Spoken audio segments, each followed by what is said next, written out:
Hi, I'm Tom Woods, and you're listening to the Libertarian Christian Podcast. Welcome to the show that gets Christians thinking about faith and politics. Get ready to challenge the status quo, expand your imagination, and tackle controversy head on. Let's stand together at the intersection of faith and freedom. It's time for the Libertarian Christian Podcast. Welcome to another episode of the Libertarian Christian Podcast, a project of the Libertarian Christian Institute. I am your host, Doug Stuart, and I want to talk today about the state of libertarianism in the COVID era, pandemic era, post-pandemic, if we ever get there, era. And I know nobody else that's a friend of mine who is capable of talking about this, none other than Chris Williams, who happens to be the producer, editor, audio ninja of this show and of like the Tom Woods Show. And I think, Chris, you do Bob Murphy's show and a handful of others. And you listen to podcasts a lot from a variety of different perspectives. You're very much in tune with the libertarian movement and what's going on. And you've set me straight on a few things that I've called you about before in the past and be like, I'm thinking, what about this? And you're like, no. So you're very much enlightened on the on what's going on. So I want to chat with you, and I appreciate you coming on to talk with me. Well, thanks for having me. I think that's way too high praise in multiple categories. I'll do my best here. And I can't forget about my team at Podsworth, or they won't forgive me because they'll probably be working on this too. So I have a team. It isn't just me because we do like 30 episodes a week these days on average for all of our clients. So nice. Yeah, if I didn't have a team, it wouldn't survive. It wouldn't be this way at all. So thank goodness. You wouldn't have time to do this podcast. Yeah, well, I don't anyway, but that's okay. Oh, okay. Well, it's a good thing that we just know how to chat, and we've had plenty of conversations because at least it feels more natural than strictly work, I guess. That's right.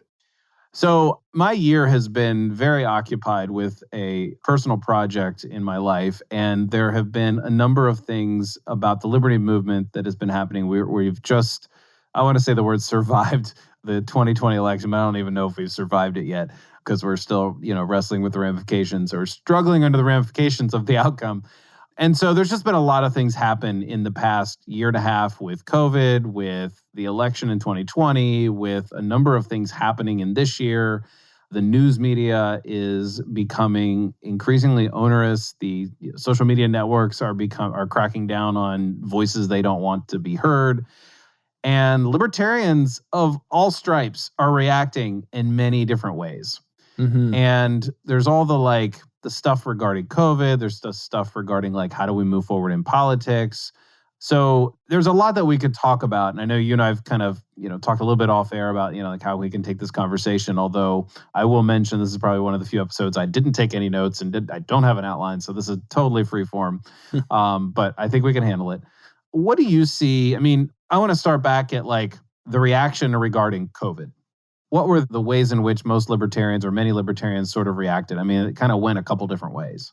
Oh, definitely. I personally saw amongst self-proclaimed libertarians everything from just caution and not wanting to say anything about it because, maybe this is going to be an absolutely horrible, unprecedented pandemic and millions and millions of people are going to die. Mm-hmm. Honestly, I think caution at the beginning was probably the most prudent course of action. And I was definitely not mouthing off about anything myself for several months, just wanting to see how things went down and kind of just. Well, that's a pretty good faith and semi-scientific approach. It's we don't know what we're going to do here. And so let's try to react and see what happens and then react differently. For sure. I mean, I was against lockdowns the whole time, but I'm well, shoot, 2 weeks isn't the worst thing in the world. It became forever, but. Right. So I definitely saw a lot of that. I definitely saw a lot of people just early on coming out, well, regardless of how bad the virus is, we definitely need to be stalwart defenders of liberty. And that's always been my mentality. Even if there is some really horrible thing that would cause the vast majority of the public to clamor for more authoritarianism and Yeah. and, oh, government needs to come in and solve our problems, then, we should still stick to our guns, stick to our principles, and just stand for the truth and, not let our liberty deteriorate when some bad thing comes around the corner. But of course, as we both know, everything turned out to be pretty overblown. And I know from our off-air conversations, we both know people that definitely had a rough go of COVID, but we know a lot more people that, like myself personally, just had it and got over it. And I'm definitely no specimen of health. I sit at a desk 70 hours a week working on podcasts. So I'm overweight. I have a history of asthma. I was sick for 2 weeks and had a lingering cough for a few more, but, didn't go to the hospital or anything. Yeah. Anecdotally, also, I've got a great aunt and great uncle on my mom's side who are in their mid to late 90s, I think 95 and 96 respectively. And they got COVID and got over it in about 2 weeks, didn't go to the hospital either. So, overall, and, looking at the nationwide and worldwide numbers, we know that the survival is just overwhelming. Yeah. And even the hospitalization rates, let alone people that actually die of it, but the hospitalization rates are pretty low too, especially if you're under 50. I think it's like 0.7% worldwide. Right. So, and we've seen so much authoritarianism come in, even with huge swaths of the public opposing government overreach. Right. So it's been, probably worse than any of us libertarians would have anticipated, unless it had been like the bubonic plague. So it's been interesting to see just how things have broken down. It's been more interesting to see how a lot of so-called libertarians have completely crumbled and abandoned their principles and turned to justifying the state's actions and trying to make a pseudo-libertarian-ish case for it, like a couple folks over at the Cato Institute, which I'm happy to call out. we can call out particular errors, I suppose. That's not a problem here, as much as we can praise them for other things. You're right. It's interesting. I had there was a friend of mine on Facebook, did one of those, look, people, vaccines work. And then there's an accompanying graphic, right, that supposedly proves what she has to say. And I'm not here to make a statement about vaccines, but the point here in illustrating this is that she made this paragraph statement, and then in a comment, she's like, look, I'm a libertarian, but I believe in public health. Now, first of all, I didn't know she was a libertarian. I mean, there's nothing per se that I saw about how she presented herself online that made me think she was a libertarian. But it's just funny that people are like, oh, I believe in liberty, but I believe in health over this, And that seems to be the common person who's attracted to like a freedom mindset wants to do that. And I don't know if it's like virtue signaling or if it's like they truly believe it. Oh, she's in nursing, I should add. So like there is a firsthand experience of the phenomenon in the last 18 months for her. So, I mean, I wouldn't say that makes her an expert on whether or not vaccines work, but it does. It's more than just the random person online being like, oh yeah, I'm just going to say what the government says or whatever. Right. Well, I wanted to interject.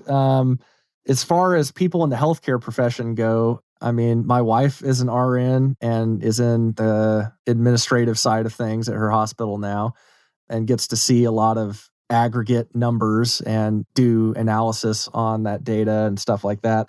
We have a ton of friends, especially in our small group at church, who work in the healthcare profession, and just it's like we're surrounded by healthcare people. Our new neighborhood, because we just moved a couple months ago, has a ton of healthcare workers too. But all in all, it's interesting to see how many of them are actually very hesitant about the vaccine. My wife and I have never at all been remotely anti-vax. Like, my wife used to love getting into arguments with anti-vaxxers, and I would cheer her on and occasionally contribute this or that. The traditional anti-vaxxers, like the pre-COVID type of anti-vaxxer, right? Is that what you're talking about? Yeah, the type of people that in general think all vaccines are at least potentially dangerous or unnecessary. Like, you don't need any vaccines. Like, don't vaccinate your kids against whooping cough and polio. Like, right. Those types of people. Those types of people. Exactly. Yeah. And vaccines that have been around many decades plus, especially for really horrifying, debilitating, life-ending or life-altering diseases, those vaccines are very necessary and important. And we're seeing all sorts of weird resurgences of those horrible diseases because of the crunchy anti-vaxxer types. But anyway, so you get our stance on that. But like, we are pretty hesitant about the COVID vaccine. And there's a lot of people just like us that have never been anti-vax and are honestly pretty pro-vax in general and are very hesitant about the COVID vaccines because they were just jammed through and rushed out with a lot less oversight than usual, thanks to Donald Trump, of course, which, you know, the left... totally forgot. Yeah, they were like, oh, I'm not taking that horrible Trump vaccine. That thing's going to be a disaster. People are going to be dying left and right. You know, there were tons of people acting like that. And then, you know, now it's Biden's vaccine. Oh, and my gosh, yeah. You're a complete tinfoil hat, Alex Jones following loon. And not to speak ill of Alex Jones, I think he's actually turned out to be right on a lot more things, which I probably would have laughed at myself saying that a few years back. But anyway, the point is, it's just funny to see how things have changed. COVID has brought out the actual crazies in government too. Not just like the crazies that we talk about with the tinfoil hats. Like, it has revealed so much about how politicians and especially the left have wanted to seize upon a moment that they could control people. Yes. Sorry, that's not really what this conversation's about, but like, you're totally right. A huge point, though, of course. Yeah. So we were talking about libertarians' response to COVID. You know, I think early on, you're right. You were saying that the response was like, okay, let's just see what happens here. And as the longer you go on through the pandemic, it's like, okay, wait a second. Now we know from many studies that wiping everything down with hand sanitizer and antiseptic wipes or whatever they're called, or antibacterial wipes and all that is like not going to prevent COVID. Oh, and it's actually negative. It's bad overall because it creates resistant bacteria over time. And this is how we ended up with all these horrible hospital-borne diseases like MRSA, which my wife would love to talk about. I'm sure she should be on here. But I mean, if you disinfect everything like Howard Hughes, you're going to end up with crazy new bacteria that didn't exist, a couple of years prior. And who knows what can happen. I mean, things just get worse and worse because that's natural selection. That's the way it works, not to trigger any young Earth creationists that might be listening. They can remain triggered. They know that that's not what they know that that's not what the purpose of that point was. So like, as the pandemic went on, we learned more and more things, but the changes weren't comporting with that. The fear and mass hysteria was like, just stayed the same. It was like, we're going to keep wiping things down. And I'm like, really? Like, okay, I get the general, like, oh, okay, we should all have washed our hands more often than we did. Everybody knows that people didn't wash their hands before COVID when they went to the bathroom. Okay, like that there was a certain number of people who walk out of the bathroom having not washed their hands, whereas now that number is probably smaller. Okay, fine, whatever. That's a small benefit. But like, we didn't learn. And I think that the fact that this all became political turned our eyes toward, well, what do we do about that? Not particularly the pandemic, because at some point, mask mandates were somewhat lifted. Lockdowns were somewhat lifted. We're not even, my goodness, we're near the end of 2021 and we're not even like fully open in any real sense. And at least where you live. Well, fair enough. You're in Texas. Fine. Yeah. Now, I can't brag on Texas too much. I get it. But here's what I wanted to say though. Like at some point in early 2021, most people I know, even here in Pennsylvania, just moved on with their lives. Like we're wrestling with supply chain shortages, like literally something very important to a personal project that I was waiting on. We ordered in early July, held up a huge part of the project, is now only getting delivered next week, right? The week that this will air, actually. So it's like, it's just so much so many issues. There's ships in the canals, right? Stuck in the canals and then at port and at sea. And like, there's just so much just there. And everyone's just trying to get along with their lives. I mentioned this in a previous episode at some point that I walk around, I go to stores, I don't mask. There was a week where I might have had COVID and I decided to mask when I had to go places because I couldn't completely quarantine. So I stayed my distance and I masked just to be whatever, safe, courteous, whatever. And people don't know why I'm doing it. But no one, when I go in places and I'm not wearing a mask, no one looks at me like, what are you doing, man? Like, I've never had somebody look at me like, why aren't you wearing a mask? And that's here in Pennsylvania, where where I live is a pretty good mix of people who are like left and right. It's around 50-50. It's kind of a swing county, if you will. Depends on the election. Right. So, yeah, people are just trying to move on with their lives. But there's been a politicization of what do we do to move on, right? And who do we look to for leadership? The reaction to the mandates. I mean, I know people who have literally never worn a mask. They found places to go to buy their groceries, to do the things that they need to do. And they're like, yeah, I've never worn a mask. Right. And I'm like, really? Like, I just can't do that. Maybe I'm a bad libertarian or a bad anti-authoritarian, but like, I don't know.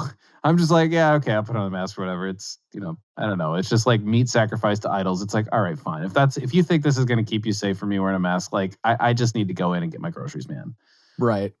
Anyway, I don't even know if that's way off topic or whatever, but like the libertarian response to the politicization has been eye-opening to me because I have seen libertarians on both sides. Definitely. Yeah. I don't know if you have any comments on all that. For sure. I think the response has been varied. I think that's primarily broken down along the red-pilled, blue-pilled lines. Like the people that are still wearing masks at this point that call themselves libertarian are very blue-pilled for sure. They're just doing whatever they can to virtue signal that I'm reasonable and I just want to get along. And hey, establishment folks, look at me. I'm not ruffling feathers. I'm doing what I have to do, to appease you. And fortunately, people like me that I just described. No, I mean, like if you wear a mask into a store that's just plastered with, we require masks, or we'll kick you out if you don't have a mask on or whatever.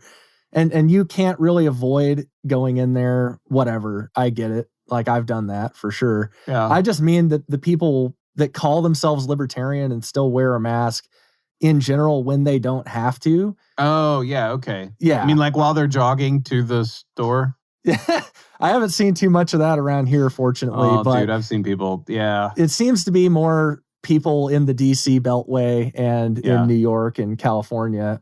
Fortunately, though, I think the remaining libertarians there, however few are left, tend not to be of that variety, I should say, for New York and California. But the ones in DC are the ones that are interested in appealing to the establishment because they're trying to get their think tank more money by looking reasonable to the people with all the power and the money. So, but, aside from that, there's definitely been libertarians or, in air quotes, so-called libertarians trying to justify vaccine mandates and justify the vaccine passports.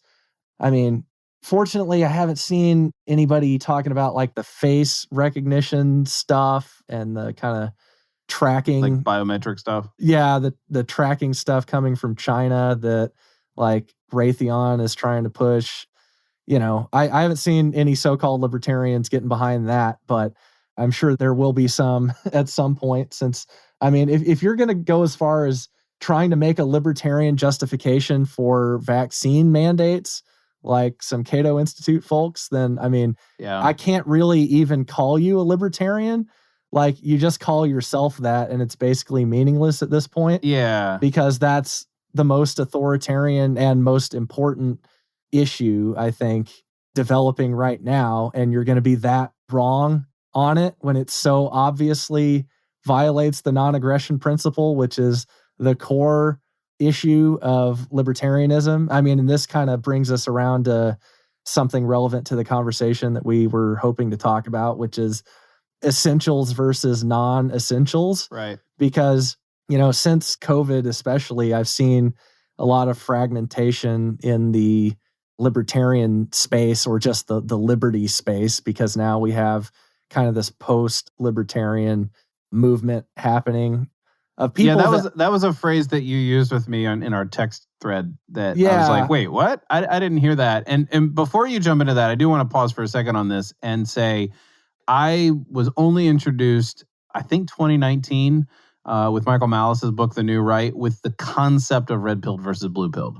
Yeah. And so I know that there might be listeners out there who are like, well, I think I know what that means, but maybe you can sort of shed light on it for those that might be a new term. Right. I mean, the core concept is just, if you're red-pilled, your eyes have been open to reality. If you're blue-pilled, you're still kind of living in the Matrix. It comes from the Matrix, of course. The documentary, The Matrix. Yeah. But it applies to a lot of specific issues. I mean, probably the biggest one would just be understanding that mass media at large is lying to you. Everybody has an agenda, but the corporate press, in particular, the establishment press, are all giving you either just the typical right-wing establishment, meaning somewhere between Mitt Romney and Mitch McConnell. I don't know. It's a very, very narrow space. You might say it fits on a 3x5 card. You might say that, indeed. And the other half of the 3x5 card there, the left half, is your neoliberal kind of Hillary Clinton type. And then maybe, I don't know, it certainly ends before you get to old Bernie Sanders, but maybe it includes recent Bernie Sanders. So yeah, okay. Somewhere in there. Obviously, the left half has a little more actual left to it than the right half has actual right to it. But that's the 3x5 card. It's pretty small. Yeah, okay. And we tend to make more room on the card for the left for some reason. So being blue-pilled means you sort of accept the reality you're given, and you either, I want to say, work within it, but you don't get to be open to, or have chosen not to be open to, or whatever. I mean, figure out the wording there, but to what's really going on, if you will. Yeah, well, you just reject out of hand anything that doesn't fit on the 3x5 card. That's what I would say is blue-pilled. So, I mean, it might not be correct, sure, but how you react to someone saying 9/11 was an inside job probably illustrates if you at least lean more red-pilled or blue-pilled. Like, personally, I have a more nuanced opinion on that, which we don't even have to get into, but I don't think it was orchestrated by the U.S. government. I just think some people knew about it and let it happen ultimately. But anyway. Yeah, we can have that conversation differently when I'm not trying to publish this on YouTube. Exactly. So, but if you react to the statement, 9/11 was an inside job, with just disgust and horror and, oh my gosh, you complete psycho. Yeah. We can't be friends anymore. We can't talk anymore. Well, I'm ostracizing you. Then you're blue-pilled. You're very blue-pilled. Okay, so and I can see how that particular example is indicative that a Republican, like God and country, patriot, rah, kill the terrorist Republican, is also blue-pilled. So it's not really related to the blue Democrats and red Republicans, that kind of thing. It's not related to that. Right. It's really just the pills in the Matrix movie that we use as to illustrate what that means. So right now, the narrative is very much in favor of a certain direction of people being compliant. By the way, which reveals, you said that, when you make a libertarian argument for vaccine mandates, usually it just abandons one of the first principles of methodological individualism, right? Like, it's not just that you're abandoning the non-aggression principle. You're now sort of eliminating the concept of the individual in your mentality about, oh, well, a libertarian can be for a mandate or force vaccines or whatever. You know what I mean? No? Well, yes, I think. I mean, I don't think that's at all the core issue. I think it's just a violation of natural rights, which is a violation of the non-aggression principle. So, well, it is, but I would say you have to see the individual as an individual in order to say anybody has natural rights. Oh, sure. Right. Yeah. Right. Because so it's coupled together. They're not technically separate things. Understanding the limits of your body, where your body ends and mine begins, that's critical to understanding rights and property. Yeah. I mean, it's all the same ball of wax. Yeah. So the idea of first principles, that's where we were rabbit trailing off, is we were going to talk about the essentials and the non-essentials. And I think that that's where a lot of libertarians will, I would say, start to argue over certain things. And Right. There's a perfectly acceptable range of differences of opinion within libertarianism. I think both of us understand that, agree with that. I know that there are some sort of like libertarian purists who are like, no, there's only this way. And if you think any way else, then you're not really a libertarian. And it depends on that conversation. But broadly speaking, and not too broadly speaking, I should say, there can be essentials and then non-essentials and some other things. So I think you were going with that train of thought. You can go ahead. Yeah, absolutely. I think that's been the most interesting development for me, just working predominantly in the libertarian space with a lot of libertarian and libertarian adjacent clients, is just to see how even some of my clients' thought processes have changed throughout the kind of COVID era here, which sucks to have to call it an era, but it's becoming that. I mean, who knows how much longer this is going to last. I think an era connotes that it's like longer. So like maybe the period of COVID. Like, I don't know. Just well, yeah, the COVID authoritarian regime period. The regime will outlast the virus, that's for sure. Anyway, it's been interesting to see how people's thinking has evolved and just to see the kind of various new-ish factions.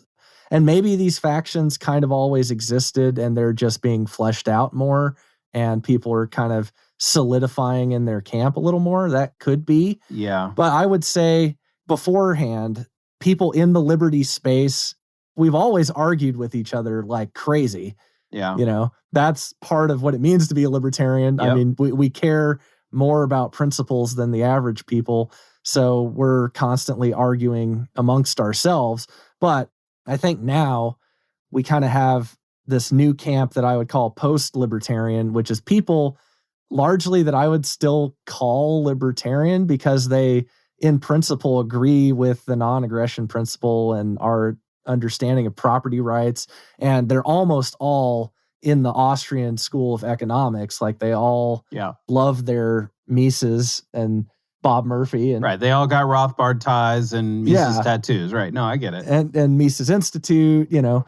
But it's interesting because a lot of them are becoming a lot more jaded with politics. And I think that breaks down in two ways. So the post-libertarian camp has within it two kind of sub-camps, which I would call, for one, the wealth, power, and influence camp, which is kind of headed by Jason Stapleton. I mean, that's the name of his podcast, but kind of the guys that run in that orbit as well, like Matt Erickson.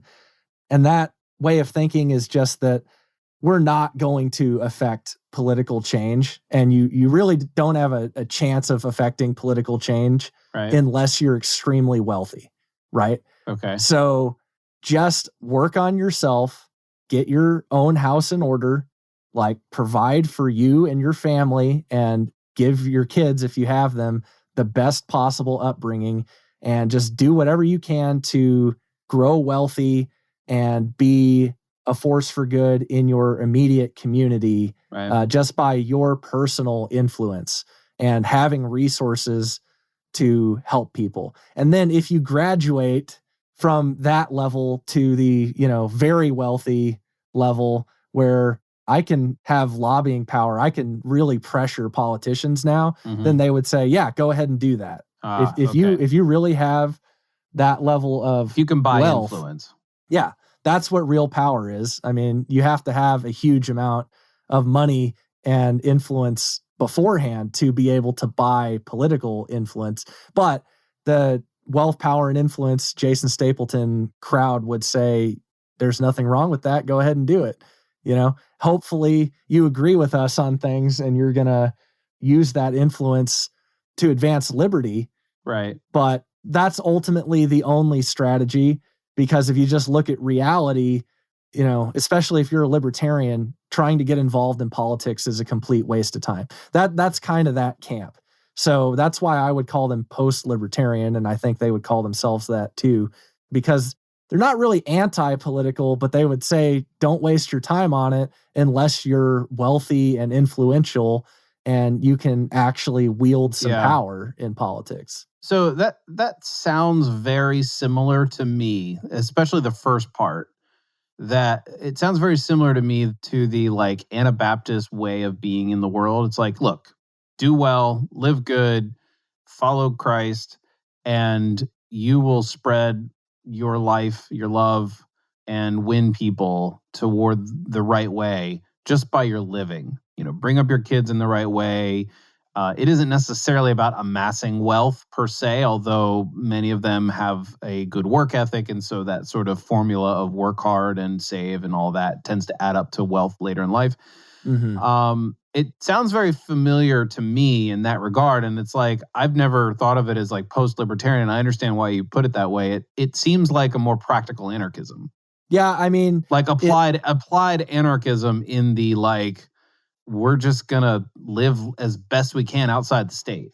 Well, right. That's more of agorism, though. I mean, because agorism would say we're going to kind of ignore the state and just do as much as we possibly can to avoid the state, to not interact with the state at all, if possible. And that would be agorism. And I think they are distinct, because agorists would not be in favor of, once you've amassed a bunch of wealth and influence, then trying to wield power over the state. Right. So that's why that's right. Well, different. That would be, of course, the main difference. And, it's interesting. I would see that as like, okay, if you have any sense of influence because you have money, it's like, well, why not use that for good? Like, I think I can kind of align to that a bit and be like, okay, well, that sounds like a good approach. But you're saying there's sort of another sub-camp in the post-libertarian. Oh, yeah. Well, before we get into that, because, this is an interesting nuance.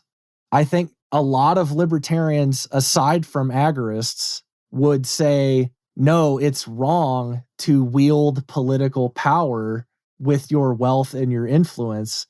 Because if you get involved in the political process and you start manipulating politicians that are just supposed to be representing the people that elected them, then that's not very libertarian. Like, you sound like a statist, right? And I think, to a degree, Jason Stapleton, I don't want to speak for him or put words in his mouth, but like his orbit, his camp would generally be like, yeah, that's not necessarily that libertarian, but I think that's what you should do. So whatever. so they kind of like have that little bit of accept. Well, there's a little bit of, to me, I'm like, well, okay, hang on. That's not inherently statist.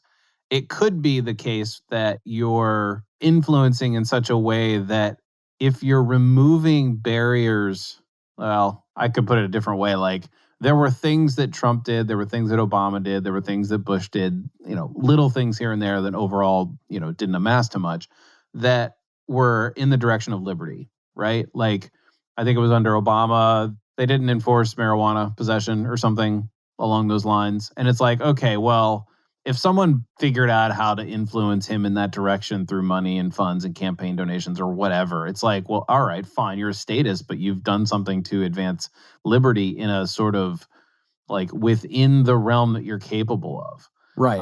Now, that didn't create lasting change. Lasting change came from more grassroots efforts, pun intended.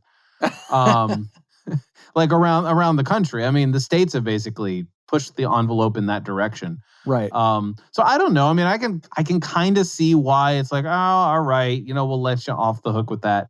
Well, it's more of just acknowledging reality is the way that I think they would put it. They're just saying, look, guys, you libertarians are kind of living in la land, and you're not acknowledging the real political reality, which is that this is just a power grab. This is just there are no principles here.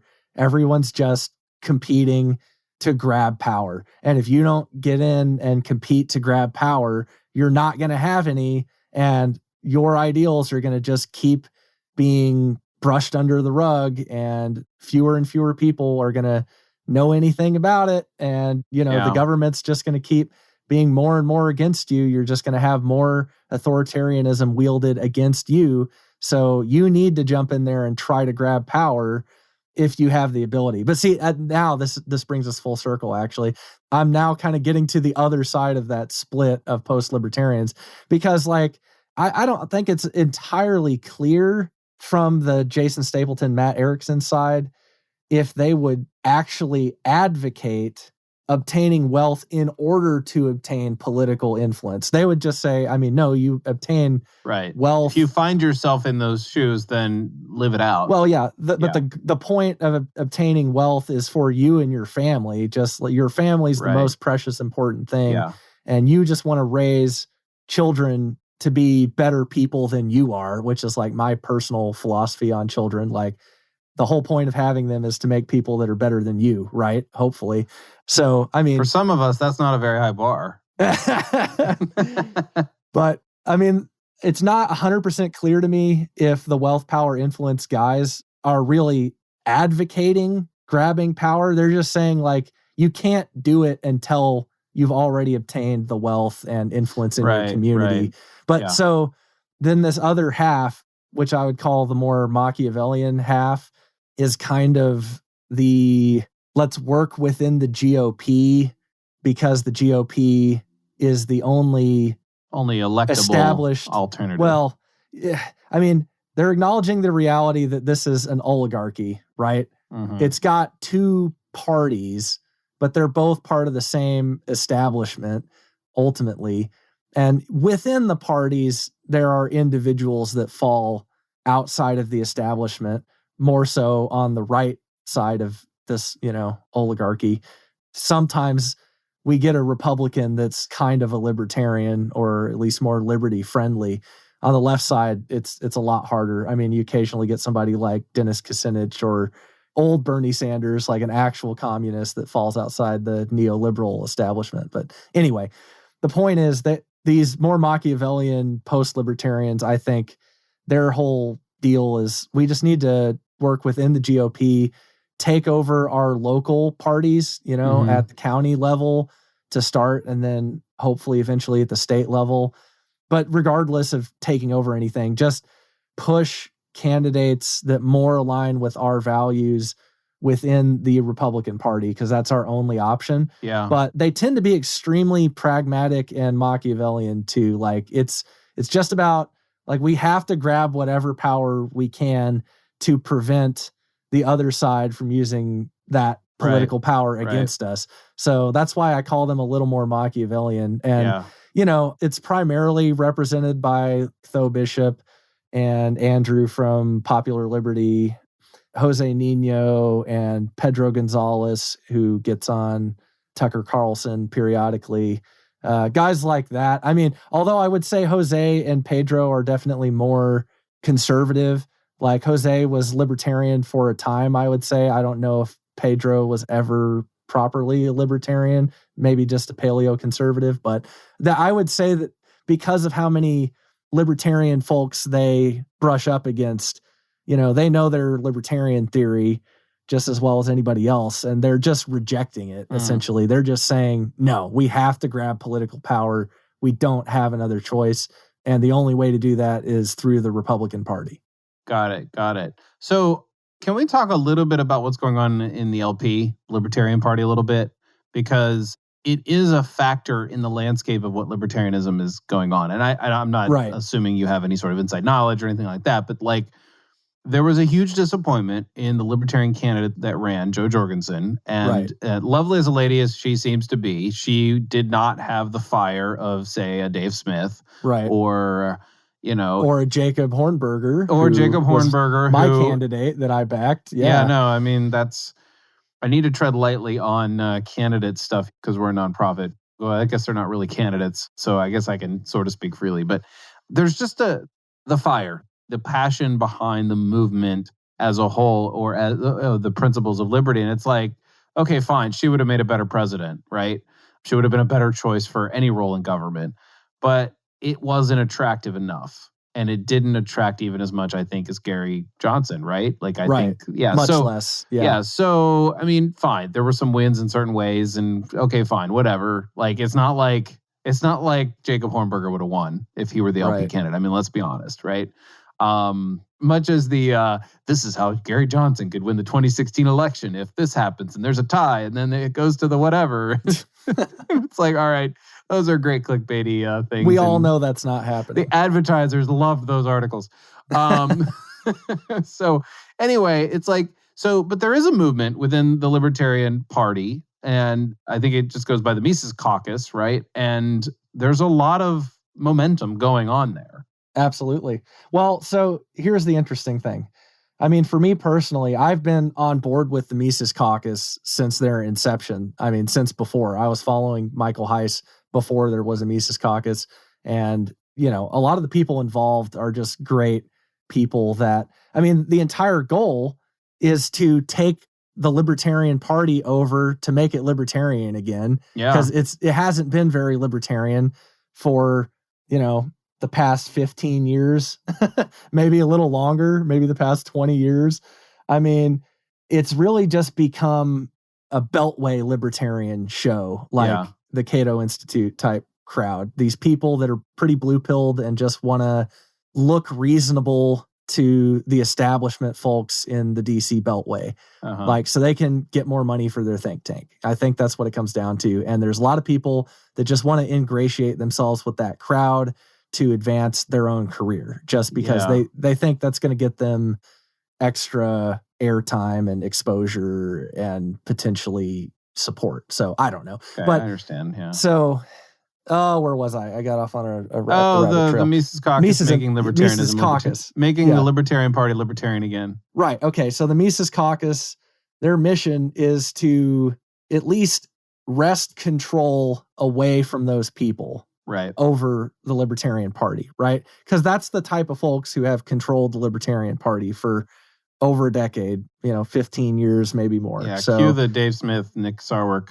debate. Exactly. And Dave Smith is one of my absolute favorite podcasters. I listen to every episode of Part of the Problem. My wife listens to every episode of Part of the Problem, usually before me, because I'm working on so many podcasts. Yeah, so she's telling me how great the episode was, and I'm listening to it, when I go to bed that night or the next day or whatever. So anyway, I love all those people. I, only recently have even remotely entertained some of the criticisms of these people at all, because I'm like, who would criticize what the Mises Caucus and Michael Heiss and podcasters like Dave Smith are doing? Like, they're freaking heroes. Like, who could argue with trying to make this goofy little party, that should be easy to take over and fix, one would think? Who could argue with just making it live up to its namesake, right? I mean, so that never when thought people, of it that way before. Easy. It's small enough to take over pretty easily. You would think, right? Everybody's joking about how trivial this party is and how irrelevant it is and how libertarians never get elected. So, it should be easy for us to take this back over and fix it so that when people Google libertarian and the Libertarian Party pops up and they read about it because they haven't heard about it before, they're not just misled or, coming across all these clips of goobers that don't know what they're talking about, that don't even know the non-aggression principle, and are misrepresenting what libertarians believe. Like, that's the whole point of the Mises Caucus. And obviously why Dave Smith and Tom Woods support it. And I have completely supported it all along. And only recently have more critics been coming out of the woodwork. And I absolutely blew them off initially. I was just like, what are you talking about? Like, these people are great. They're doing no wrong. And I'm watching everything that they're doing and they're not doing anything wrong. Like, get out. Why are you trying to call them out? What's wrong with you? But some of the criticisms are potentially valid in terms of just long-term political strategy. Like, they would tend to agree that just having the Libertarian Party actually represent libertarianism is a positive thing. Like, there's nothing wrong with that. Of course, that would be nice. But their argument is more, well, how many resources are we pouring into this? Like, how much money and how much time, time's the most valuable resource because we can't get it back. How much of that are we pouring into this kind of small, potentially trivial endeavor, right? I don't think it's trivial. I still don't. Like, I think it's valuable just for the reasons I mentioned already, just Googling it. But yeah, I mean, it's a valuable point to be made because, I mean, if you're going to sacrifice your entire life to just wresting control of this little party back from losers that took it over and made it mean, something that it wasn't supposed to mean. I mean, that's in the long run, not really going to do a lot for us in terms of advancing liberty. What actually advances liberty are really three things, like your own wealth, power, and influence, like Jason Stapleton talks about. That advances your own personal liberty more than anything else, definitely. Secondly, preventing government bloat that affects you, like preventing, here in Texas, our property taxes from going up like they do every year. And now that I'm a homeowner, I'm already looking at this and seeing how ridiculous my property taxes are going to be and how much they're going to get jacked up constantly every year. I mean, our Georgetown ISD is trying to spend like $400 million worth of bonds for all these projects that they're trying to do. And none of them actually go to anything that I could see would improve actual education. It's all like, we're going to build a sports stadium, a new football stadium. We're going to build an aquatic center, all these like frills. One of them was for getting new computers. And I know how that works. I mean, my mom's a public school teacher. They get new computers every 3 years and she hates it because she's like, these work great. There's nothing wrong with them. The kids broke maybe one or two of them in this entire 3-year period. We have plenty for all the students and they're just technically considered obsolete now. And our school district has a contract with Dell. So we're getting new computers and that's that. It's basically just a cronyism thing. So, I mean, anyway, that was a little rant, but that's what affects our liberty is stuff like that. It's making our property taxes go up and making us have less money for our family. Like it's hard to send your kid to a private school or have money for one parent to not have to work and homeschool your kids if the government's taxing you to death. One of you better make well into the 6 figures these days. I mean, it's going to be 7 figures pretty soon with inflation just to afford to homeschool your kids. Oh so, my gosh. Yeah, seriously. Anyway, that's a little rant. But yeah, I mean, the whole thing is how much time should we actually waste on like running libertarian candidates who probably can't win, even if they're awesome and they're just night and day drastically better than the Republican or the Democrat that they're running against. Like, is it even worth our time to do that? And ultimately, the reason why I'm not 100% agreed with the post-libertarian camp is I think there's value in messaging still. Like, even knowing 100% I don't have a chance of winning this, at certain levels, there's definitely value to having a libertarian who can put out counter messaging, messaging that's going against. Yeah, exactly. I mean, now at certain levels, that's definitely irrelevant and trivial, and it is a waste of time. Like really small local elections, the only point of running there is if you think you can actually win. Like you're not going to get a bunch of airtime. Maybe your city council has a debate or something, and you could do that. Every 2 years, I get a letter in the mail because I'm registered libertarian. I get a letter in the mail that says if I run for treasurer in my local whatever, that I will be sure to win because no one else is running.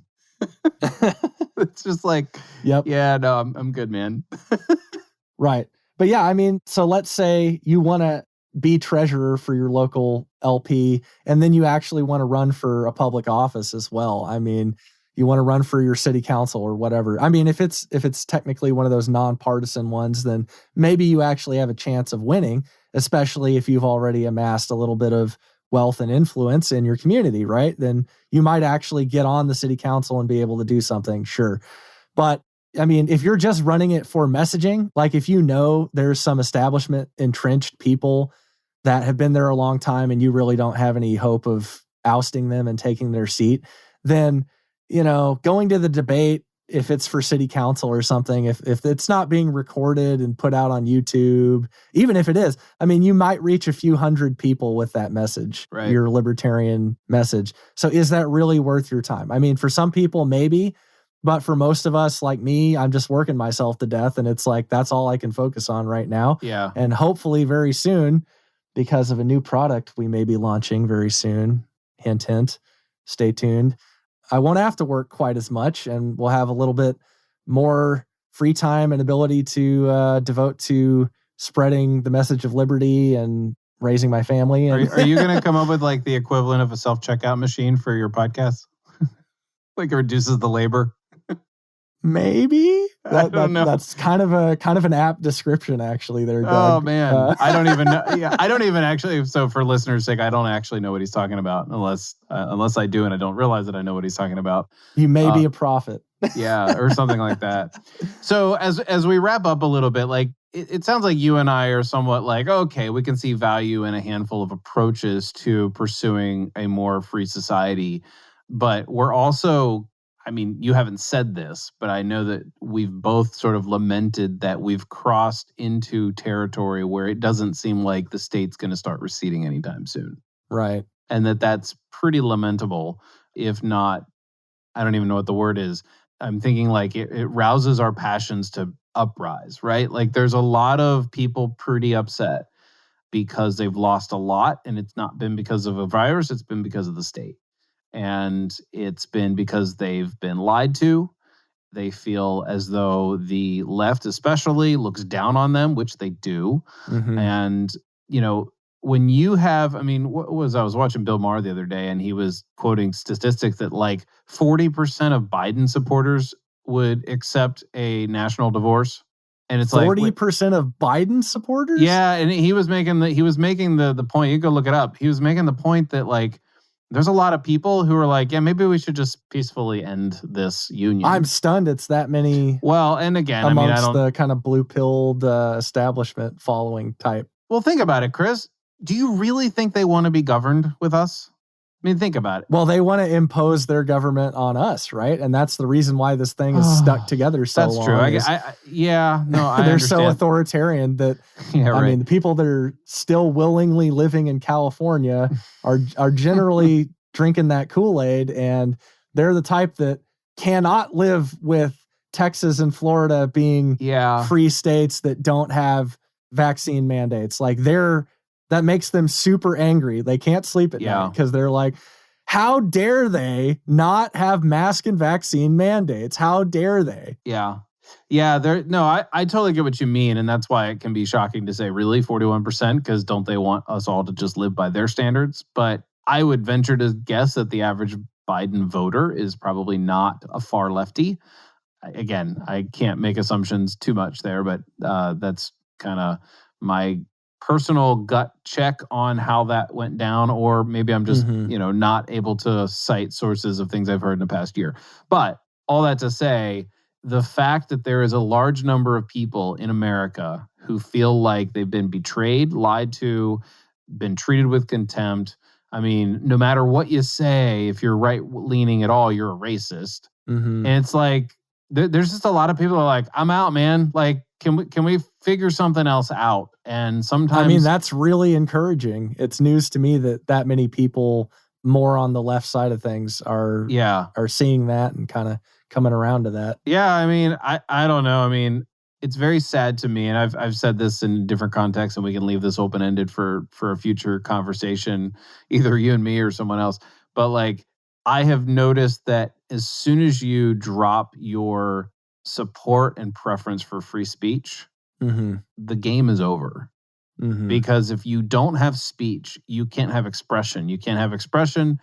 If you don't have expression, you can't live. I don't mean like you can't survive, but you are not living in a flourishing society when people don't value free speech. You can't. Right. It just won't happen. I mean, I realize they're totally tied together. So just take this with like total grain of salt here. I could live in a world without a Second Amendment. I can't live in a world without a First Amendment. Well, you literally may not be able to live in a world without a Second Amendment. No, we'll see. I get that. And again, I'm a very big Second Amendment person, so please don't write me hate mail, people. They do go together. I get it. But like, I can understand where there's a populist who just don't value the ownership of a gun. And so they don't see the value that other people might have in it. but you can't live in a society that can't value free speech, which I realized, okay, again, they're tied. I get it. But that's kind of where I land on that. Like, I don't own a gun. Actually, that's not quite entirely true, but I haven't touched it in a very long time, and I don't even think of myself as a gun owner. But I'm a huge gun rights advocate. I mean, it's not like I'm active, but like if someone asks me, I'm like, yes, absolutely. You should have a right to have a gun legally, right? There's no question. I'm hardcore libertarian on that. But I don't know. Maybe it's just the cultural milieu that's like the free speech thing is just really on my mind lately because the last couple of years, like free speech has just gone out the window. Yeah. And it used to be the left that valued it. And the right was kind of like they paid lip service to it, but they were always trying to limit certain types of speech or force certain types of speech or whatever. So anyway, right. Well, I don't know. I don't want to end on a sour note, so I'll let you. I mean, this is already running long, I know, but I'm the one that has to edit it. So anyway. Chris, why was that podcast only 23 minutes? Yeah, we'll see how long it ends up being. I think an interesting point, though, going off of what you were just talking about, that kind of the post-libertarian crowd might make, and certainly the more just right-wing populist crowd that isn't libertarian would make, is the biggest infringers on free speech in the last decade have been private companies, you know? Facebook and Twitter. And is that air quote private companies or? Well, yeah, I mean, in reality, it is air quote private companies, right? Exactly. If you get seed money, we've learned since that's even becoming more and more true. Yeah. Yeah. If you get seed money from the federal government, like Facebook, then yeah, that's all very questionable how private you are. Is that too tinfoil hat? I don't know. You know, you can still find that on Google. No, I mean, honestly, like, a year ago, that might have been. But then since we've learned things, right? Like we've learned that there's seed money and then we've learned that there's been sort of like influence from the Biden administration to Facebook executives. Oh, yeah. So like, well, they're clamoring for influence from the government. I mean, not half even, the people that work for big tech are the absolute most woke, blue-haired, gender goblin folks. So, oh my gosh. I stole that from Jack the Perfume Nationalist, by the way. Credit to him. That's my new favorite term is gender goblin. I love it. Okay. So I will leave that up to the listener to go figure out and find what that is. You've given them enough information to go down that rabbit hole. So anyway, is there anything else you want to add that we didn't get to or that's worth talking about? Oh, man. All right, so we'll just have to do a sequel maybe. I don't want to go on for another hour necessarily. That's the problem because we easily could. Yeah. And I mean, editing myself is going to be a chore and a half and I'm going to hate it. So I should probably shut my mouth. I'm digging my hole deeper with every word I speak. So, well, as long as you wear your tinfoil hat while you dig your hole, I guess you'll be safe. Yep. While you chew on your red pills. Well, Chris, I appreciate it. You and I always have fun conversations, and thankfully we have the luxury of recording them and using them as fuel for the fire that we both have for a free society and individuals. And I'm sure we'll have plenty of other conversations in the future. So I appreciate you coming on. Thanks, Doug. Thank you for listening to another episode of the Libertarian Christian Podcast. If you liked today's episode, we encourage you to rate us on Apple Podcasts to help expand our audience. If you want to reach out to us, email us at podcast@libertarianchristians.com. You can also reach us at LCI Official on Twitter. And of course, we are on Facebook and have an active group you are welcome to join. Thanks for listening, and we'll see you next time. The Libertarian Christian Podcast is a project of the Libertarian Christian Institute, a registered 501c3 nonprofit. If you'd like to find out more about LCI, visit us on the web at libertarianchristians.com. The voiceovers are by Matt Bellis and Catherine Williams. As of episode 115, our audio production is provided by Podsworth Media. Check them out at podsworth.com.